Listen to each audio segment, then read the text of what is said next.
श्री श्री परमहंस स्वामी रामकृष्ण देव जी कहते हैं, नाम महात्म्य बताते हैं, हरि नाम में रुचि और विश्वास हो जाने पर और कोई विचार या साधन नहीं करना पड़ता।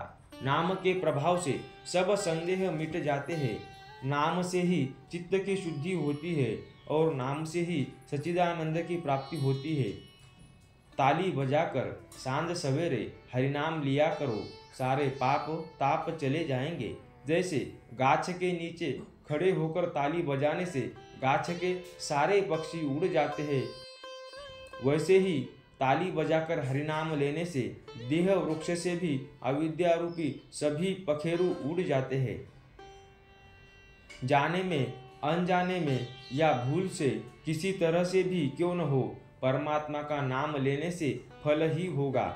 जो तेल लगाकर नदी में नहाने जाता है उसका भी स्नान होता है।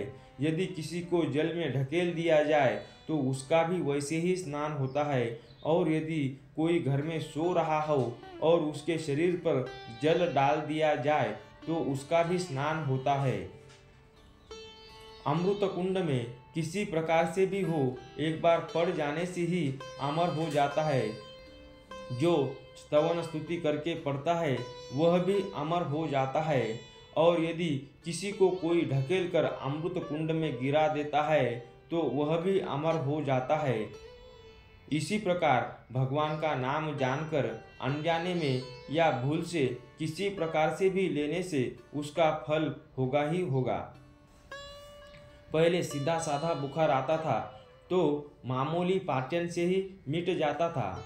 अब जैसा मलेरिया ज्वर वैसी ही डी डॉक्टर की कड़ी दवा। आगे लोग योग यज्ञ तपस्या करते, अब कलियुगी जीवों के अन्नगत प्राण और दुर्बल मन है। अतएव एकाग्र होकर एक हरिनाम लेने से ही सारे संसार के रोग मिट जाते हैं।